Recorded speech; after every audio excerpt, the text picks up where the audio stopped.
வணக்கம். இன்று இந்த ஊடக சந்திப்பை ஏற்படுத்த வேண்டியதற்கான சில முக்கிய காரணம், கடந்த 1ஆம் தேதி நடைபெற்ற இலங்கை தமிழரசு கட்சியினுடைய மத்திய செயற்குழு கூட்டத்தில் தொடர்பான சில விமர்சனங்களுக்கான தெளிவுபடுத்தல்களை வழங்க வேண்டிய கடப்பாடு அந்த கூட்டத்திற்கு தலைமை தாங்கியவன் என்ற முறையிலே எனக்கு உள்ளது என்ற வகையில், முதலாவதாக அந்த கூட்டத்திற்கான அறிவித்தல் இல்லை, முறைப்படி இல்லை என்ற ஒரு விமர்சனம் இருக்கிறது.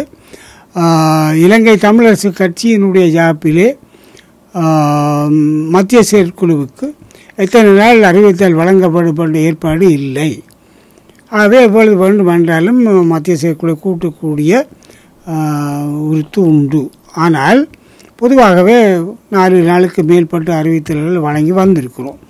இந்த விடயத்தில் ஜனாதிபதி தேர்தல் தொடர்பாக ஏற்கனவே 19/5/2004, 16/6 ஜூன் மாதம் 2024, 11/8/2024, 18/8/2024 ஆகிய 4 கூட்டங்கள் இந்த விடயம் தொடர்பாக பேசிக்கொண்டே தொடர்ந்து வந்திருக்கிறது. ஆக 1ஆம் தேதி நடைபெற்ற கூட்டம் அத்தனை 4 கூட்டங்களில் தொடர்ச்சியான ஒரு கூட்டம். ஆக இது ஒத்திவைக்கப்பட்ட கூட்டம். அதாவது 18ஆம் தேதி நடைபெற்ற கூட்டத்திலே ஒரு முடிவெடுக்கப்பட்டது. முக்கியமான வேட்பாளர், ஜனாதிபதி வேட்பாளர்களுடைய விஞ்ஞாபனங்களை பரிசீலித்து சபைக்கு அறிவிக்க வேண்டும் என்ற ஒரு முடிவு 18ஆம் தேதி மத்திய செயற்குழுவில் எடுக்கப்பட்டது. அதற்கான ஒரு குழு நியமிக்கப்பட்டது. அதில் தலைவர் மாவே சேனாதிராஜா, பொதுச் செயலாளர் சத்தியலிங்கம், நான், திரு சுமந்திரன், திரு ஸ்ரீதரன் ஆகியோர். அதைத் தொடர்ந்து திரு மாவே சேனாதிராஜா அவர்கள் தாமாகவே சுமந்திரனிடம் அவ்வாறான ஒரு அறிக்கையை தயாரிக்குமாறு கேட்டிருந்தார். அந்த அறிக்கை தான் 1/9/2000 கடைசியாக நடந்த 2024ஆம் தேதி கூட்டத்தில் சுமந்திரனால் சபைக்கு சமர்ப்பிக்கப்பட்டது. ஆகவே இந்த கூட்டங்கள் 2 விடயங்களை தொடர்ந்து நடந்தது. ஒன்று பொது வேட்பாளர், தமிழ் பொது வேட்பாளர், மற்றது ஜனாதிபதி தேர்தல். தமிழ் பொது வேட்பாளர் சம்பந்தமாக இப்பொழுது இந்த கூட்டத்திலே எங்களுடைய மொத்த எண்ணிக்கை 41. அதில் ஏற்கனவே எனக்கு தெரிந்த அளவிலே சம்பந்தரையாவும் செல்வராஜா அவர்கள் காலமாகிய காரணத்தினால் அந்த எண்ணிக்கை 39ஆக குறைகிறது. இந்த கூட்டத்திற்கு ஏற்கனவே 26 பேர் பிரசன்னமாக இருந்திருக்கிறார்கள். பிரசன்னமாக எப்பொழுதுமே வாக்களிப்பு அல்லது எண்ணிக்கை என்பது சமூகம் அளித்து வாக்களிப்பு அளிப்பவர் தான் கணக்கில் எடுக்கப்படுவார்கள். ஆக 26 பேர். எங்களுடைய ஜாப்பின்படி 11 பேர் தான் ஆக குறைந்த நிறைவன் என்றால் கோரம். இது 26 பேர் பிரசன்னமான ஒரு கூட்டமாக அது இருந்திருக்கிறது. முதலிலே பொது வேட்பாளர் சம்பந்தமாக கலந்துரையாடிய பொழுது கிட்டத்தட்ட 18 பேர் பொது வேட்பாளருக்கு ஆதரவு இல்லை என்று தெரிவித்தார்கள். நேரடியாக பிரசன்னமாக இருந்த 4 பேர் பொது வேட்பாளருக்கு ஆதரவு என்று தெரிவித்தார்கள். ஆகவே பெரும்பான்மையாக பொது வேட்பாளருக்கு ஆதரவு தெரிவிப்பதில்லை என்ற முடிவாகியது. அதுக்கிடையிலே ஒரு தீர்மானம் திரு அரியநேந்திரன் அவர்களை இந்த போட்டியிலிருந்து விலகுமாறு கோருவது என்ப ஒரு கருத்து சொல்லப்பட்டது. அதுக்கு அடுத்ததாக சுமந்திரன் அவர்கள் மாவையினால் கோரப்பட்டு தான் தயாரித்து வாட்ஸ்அப்பில் குறிப்பான ஆட்களுக்கு பகிரக்கப்பட்ட அறிக்கையை முன்வைத்தார்கள். அந்த அறிக்கை சுருக்கமாக சொல்லிய பின்பா 3 வேட்பாளர்கள், அதாவது அன்றகுமார் திசாநாயக்க, ரணில் விக்ரமசிங்க, சஜித் பிரேமதாஸ் ஆகியோருடைய அவருடைய விஞ்ஞாபனங்களிலே இருக்கக்கூடிய விடயங்கள் இந்த இறுக்கமான 6 அல்லது 7 விடயங்களை சுட்டிக்காட்டி நிவாரண விடயங்கள் அவர்களை உள்ளது என்று சொல்லி விவாதிக்கு இறுதியாக சஜித் பிரேமதாசாவை ஆதரிக்க வேண்டும் என்ற கருத்து முன்வைக்கப்பட்டது. அப்போ அந்த கருத்து வைக்கப்படுறது கிட்டத்தட்ட அநேகமான எல்லோரும் அதுக்கு ஆதரவாக கருத்தை சொன்னார்கள். அதே நேரம் நான் ஏற்கனவே சொன்னபடி இந்த முடிவை மக்களுக்கு விடலாம், அவர்களை தெரிவு செய்வார்கள் என்ற ஒரு கருத்தை நான் சொல்லியிருந்தேன். ஆனால் அதை ஆதரித்தாக 2 பேர் தான் சொன்னார்கள், திரு குருகோல் ராஜா மற்றும் ரஞ்சன் நினைக்கிறேன். அதனோடு அந்த கருத்து அதோடு ஈடுபடவில்லை. ஆகவே சஜித் பிரேமதாசா அவருடைய முன்மொழிவு ஏனைய 2 பேரை பற்றி எவருமே பேசவில்லை. சாதா பாதகமாக அனுர்குமார் சாநாயக்கவோ ரணில் பற்றியோ பேசவில்லை. அவர் சஜித் பிரேமதாஸ் அவனுடைய ஏற்றுக்கொள்ள அவருக்கு ஆதரவாக செயல்படுவது என்று முன்மொழிக்கப்பட்டது. அப்பொழுது நான் சொன்னேன், சரி அப்படி அந்த தீர்மானம் எல்லோரும் பெரும்பான்மையாக அதுக்கு நான் உடன்படுகிறேன். ஆனால் கட்சி என்ற ரீதியில் நாங்கள் அந்த எஸ்டேபி, அதாவது தேசிய மக்கள் ஐக்கிய மக்கள் சக்தி வேட்பாளரான சஜித் பிரேமதாசாவை ஆதரித்து நாங்கள் கட்சி ரீதியாக பிரச்சாரத்தில் ஈடுபடுவதை தவிர்க்கலாம் என்ற கருத்தை நான் முன்வைத்தேன். ஆனால் அந்த கருத்துக்கு அவர்கள் சொன்ன பதில்,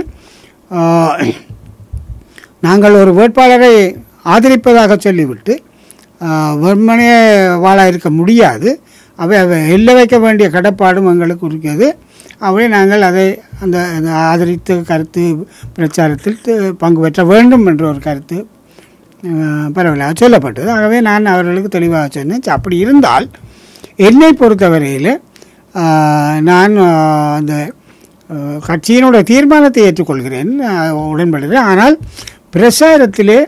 பிரசாரத்திலேயோ மேடைகளிலேயோ நான் பங்கு பெற்ற மாட்டேன் என்று சொல்லி கொண்ட பொழுது தான் அந்த முடிவு ஏற்பட்டது.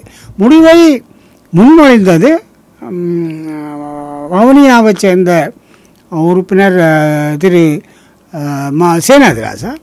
அதை வழிமொழிந்தது யாழ்ப்பாணத்தைச் சேர்ந்த பரஞ்சோதி அவர்கள்.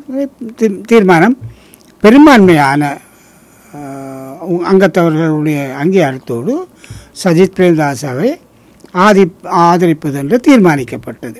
அவை இந்த தீர்மானம் எடுக்கிற பொழுது இந்த கூட்டமானது ஒரு அட்ஜர்ன் மீட்டிங் என்று சொல்லுவார்கள், ஒத்தி வைக்கப்பட்ட கூட்டம்.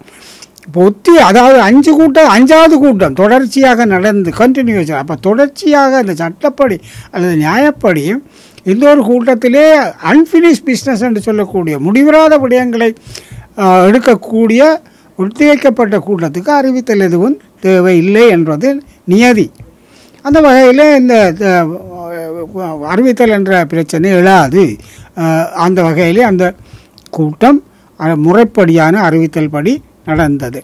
இன்னும் ஒரு விடயம் பொழுது அண்மை காலத்தில் மிக கட்சி தலைவர் அவர்களே ஒரு இலத்திரனியல் ஊடகம் பேட்டி கண்ட பொழுது, நீங்கள் வெறுமனே இந்த வித உடன்படிக்கைகளும் ஒன்றும் இல்லாமல் சஜித் பிரேமதாசாவை ஆதரிக்க எடுத்த முடிவு சரியா என்று கேள்விக்கு அதன் அடிப்படையில் பதிலளித்த திரு தலைவர் அவர்கள் சேனாதிராஜா அவர்கள், உடன்படிக்கை எதுவும் செய்ததாக தெரியவில்லை, அவ்வாறான எதுக்கு எனக்கு தெரியப்படுத்தவில்லை என்ற போதில் அது கருத்து தெரிவித்திருக்கிறார்கள். உண்மையாக உடன்படிக்கை என்ற விடயம் இருசாரார் சம்பந்தப்பட்டது தான் உடன்படிக்கை, 2 பக்கம். இப்போ உடன்படிக்கையாக இருந்தால் நாங்கள் ஒரு பக்கம், ஒரு வேட்பாளர் ஒரு பக்கமாக ஒப்பந்தமிட்டால் தான் அது உடன்படிக்கை. அப்படியான ஒரு உடன்படிக்கை இந்த எங்களுடைய அரசியல் வரலாற்றிலே, ஜனாதிபதி தேர்தல் வரலாற்றிலே அல்லது பாராளுமன்ற தேர்தல் வரலாற்றிலும் ஒரு பொழுதுமே இருபக்கம் சேர்ந்த பைபார்ட்டிசன் அக்ரிமெண்ட் என்று சொல்லக்கூடிய ஒப்பந்தம் உடன்படிக்கை இதுவரையில் செய்யப்படவில்லை. ஆகவே அந்த உடன்படிக்கை என்ற பேச்சு எழவில்லை. ஆனால் அவர்களுடைய கேள்வியிலே ஏனைய கட்சிகள் சஜித் பிரேமதாசாவோடு உடன்படிக்கை செய்து கொண்டுதான் ஆதரவு தெரிவித்தார்கள் என்ற ஒரு கருத்து சொல்லப்பட்டது. அது உண்மைதான். அந்த உடன்படிக்கைகள் அவர்கள் சஜித் பிரேமதாசாவுடைய ஐக்கிய மக்கள் கூட்டணியின் இணைந்து போட்டியிடுகிறவர்கள். அது மட்டுமல்ல, அவர்கள் தங்களுடைய சஜித் பிரேமதாசா தெரிவு செய்யப்பட்டால் அவர்களுக்கு எத்தனை அமைச்சு பதவி, அரை அமைச்சு, முழு அமைச்சு பதவி என்றெல்லாம் அந்த விடயங்கள் அங்கே ஒப்பந்தத்தில் எழுதப்படுது. எங்களுக்கு அந்த பிரச்சனை இல்லை. ஏனென்றால் நாங்கள் தமிழரசு கட்சியை பொறுத்தவரையில் இந்த விடயத்திலே நாங்கள் தமிழ் மக்களுடைய இனப்பிரச்சனை தீர்க்கப்படும் வரையில் நாங்கள் ஒரு அமைச்சு பதவி ஏற்பதில்லை என்ற நிலைப்பாடு தெளிவாக இருக்கிறது. ஆகவே அந்த வகையிலே எங்களுக்கு ஒரு உடன்படிக்கையை செய்ய வேண்டிய தேவை இல்லை. மற்றும்படி இந்த தெரிவு 3 வேட்பாளர்களுடைய விஞ்ஞாபனத்தின் அடிப்படையில் இது எங்களுடைய ஏற்கனவே சொன்ன அல்லது எங்களுடைய ஆண்டாண்டு காலமாக நாங்கள் வரித்து கொண்ட கோட்பாடுகளை தன்னாட்சியோ இதையும் சுயாட்சியோ அல்லது சுயநிர்ணயத்தையோ இது உடன்படிக்கையோ உள்ளடக்கவில்லை.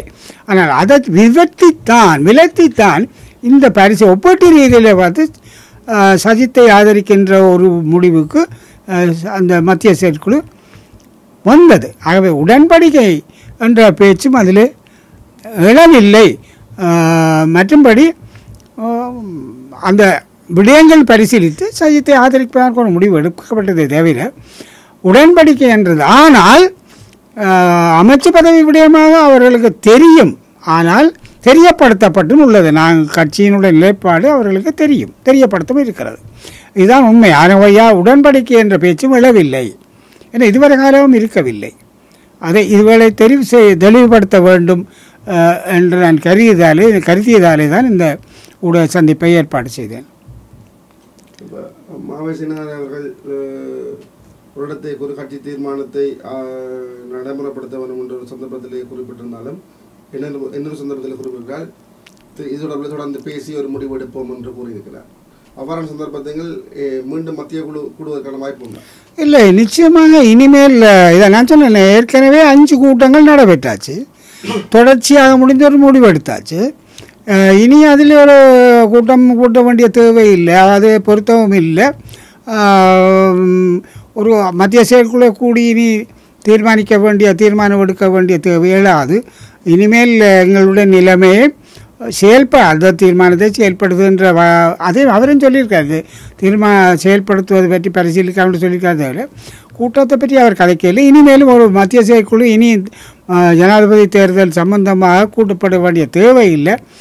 அவ்வாறான ஒரு செயல்பாட்டுக்கு போக வேண்டிய அவசியம் இல்லை என்பதுதான் என்னுடைய கருத்து. தொடர்ச்சியாக மக்களை தீர்மானிக்க வேண்டும் என கருத்துப்பட நீங்கள் கூறியிருந்த நிலையில் கட்சி சஜித் பிரேமதாசாவுக்கு ஆதரவளிக்க ஒரு தீர்மானத்தை எடுத்திருக்கின்றது. உங்களுடைய நிலைப்பாடு காலத்தில் எப்படி? அது கட்சியினோட தீர்மானத்துக்கு நான் கட்டுப்பட்டவன் தானே. அதிலும் அந்த கூட்டத்தை தலைமை தாங்கி இருக்கிறேன். அந்த இடத்துல அந்த உறுப்பினர்களுடைய கருத்துக்களை நான் நேரடியாகவே பார்த்திருக்கிறேன். ஆகவே அந்த கட்சி தீர்மானத்தைப்படி சஜித் பிரேமதாசா ஜனாதிபதி தேர்தலில் ஆதரிக்க என்ற முடிவோடு நான் கட்டுப்பட்டவன். அதை ஆதரித்து தான் நிற்கிறேன். நிச்சயமாக அது எனக்கு உடன்பாடு இல்லை. ஏனென்றால் நாங்கள் ஒரு கட்சி இன்னொரு கட்சிக்காக நேரடியாக பிரச்சாரத்தில் போய் நான் பங்கு பற்றுவது சில நேரம் அது எங்களுக்கு பாதகமாக அமையும். இது என்ன சொந்த கருத்து. அந்த கருத்திலேருந்து நான் விலகையில் ஆனபடியால் பிரச்சார செயல்பாடில் நான் ஈடுபட மாட்டேன். மத்திய குழு கூட்டத்தில் சில பாராளுமன்ற உறுப்பினர்கள் உட்பட முக்கியமானவர்கள் கலந்து கொள்ளாத நிலையில் இந்த தீர்மானம் எடுக்கப்பட்டதாக சமூக ஊடகங்களில் குற்றச்சாட்டு முன்வைக்கப்படுது. இதை நீங்கள் எப்படி பாருங்க? இல்லை, ஒரு கூட்டம் அந்த கூட்டம் தலைவர்களுடைய ஒப்புதலோடு தான் பொதுச் செயலாளரை கூட்டப்பட்டது. எல்லாருக்கும் எழுத்து மூலமான அறிவித்தல் அனுப்பப்பட்டிருக்கிறது. நான் நினைக்கிறேன் 27ஆம் தேதி நினைக்கிறேன், 27 இல்லை 28ஆம் தேதி 1ஆம் தேதி கூட்டத்துக்கான அறிவித்தல் அனுப்பப்பட்டிருக்கு. அப்போ யாருக்கு அதில் பெரியவர் சின்னவர் என்ற கருத்து இல்லை, எல்லாரும் உறுப்பினர்கள் தான். தலைவரும் வந்திருக்கலாம், அது வருவார் போவார்கள், அது பிரச்சனை இல்லை. அவர் வரையில் இவர் வரையில் கூட்டத்தை ஒத்தி வைக்க இயலாதே அல்லது நடத்தாமல் விட இயலாதே. ஆனபடியில் அவரும் வரையில் ஒரு கூட்டம் நடைபெறாது. அந்த உறுப்பினர்கள் சம உறுப்பினர்கள் தான், சம உரிமை உள்ள உறுப்பினர்கள் தான். அவர்கள் மத்திய செயற்குழு உறுப்பினர்கள். அவர்கள் அந்த தீர்மானம் சரி, பாராளுமன்ற உறுப்பினர் தானே அல்லது மாகாண சபை உறுப்பினர் தானே தலைவர் இல்லை, எல்லோரும் சம உறுப்பினர்கள் என்ற வகையில் தீர்மானம் எடுக்கப்பட்டது. ஆனால் இப்போ உதாரணத்துக்கு சில பேருக்கு உடன்பாடு இல்லைன்னா அவர்களுக்கு அந்த கருத்தை சொல்கிற உறுதி இருக்குது, அதை அவர்கள் சொல்லலாம், அது வேறு. ஆனால் கட்சி தீர்மானமாக அன்றைய தீர்மானம் முறைப்படி உரிய கோரம் உள்ள ஒரு கூட்டத்தில், பெரும்பான்மை உள்ள கூட்டத்தில் ஏற்றுக்கொள்ளப்பட்டது. அது தீர்மானம் வலுவான தீர்மானம். இந்திய பாதுகாப்பு ஆலோசகர் நாட்டுக்கு விஜயம் செய்து தமிழ் பிரதிநிதிகள் உள்ளிட்டவர்களையும் சந்தித்திருந்தார். இந்த பின்னணியில் தான் திடீரென சஜித் பிரேமதாசவுக்கு ஆதரவு அளிக்கப்பட்டிருக்கிறதாக கூறப்படுகின்றது. அவ்வாறான இதையும் முன்னெடுப்புகள் காட்டப்பட்டது இல்லை. அப்படியான ஒரு தகவல் என்னை பொறுத்தவரையில் எனக்கு இருக்கு இல்லை. அவர்கள் எல்லா கட்சி தலைவர்களையும் தான் இந்திய பாதுகாப்பு ஆலோசகர் அஜித் தோவால் சந்தித்தார். ஆனால் பொது வேட்பாளர்கள் சம்பந்தமாகவோ அல்லது யாருக்காக ஆதரிக்க வேண்டும் என்ற நிலையை பொது வேட்பாளராக அவர் அதிருப்தியாக இருந்ததாக ஒரு தகவல் இருக்கிறது. அது கூட எனக்கு உத்தியோகபூர்வமாக தெரியாது. அதே மாதிரி சஜித் பிரேமதாசாவை ஆதரிக்க வேண்டும் என்ற நிலைப்பாட்டை அவர் சொன்னதாகவும் உத்தியோகபூர்வமாக எனக்கு தெரியாது. அவனுடைய அவ்வாறான ஒரு நிலை இருந்தால் அது பங்கு பற்றியவர்கள் தான் சொல்லுவார். வெற்றி வேட்பாளருக்கு ஆதரவளியுங்கள் என்று கூறப்பட்டதாக கூறப்படுது. இல்லை, அந்த ஒரு நிலை வாய்ப்பு இருக்கிறது என்று சொல்லப்பட்டது. அது உண்மைதான். அவர்கள் சொல்லுகிற பொழுது இப்பொழுது இருக்கிற அது ஒவ்வொருத்தருக்கும் ஒரு கருத்து இருக்குந்தானே. வெற்றி வாய்ப்பு இப்பொழுது சஜித்துக்கு கூட இருக்கிறது என்ற ஒரு கருத்து சொல்லப்பட்டது உண்மை.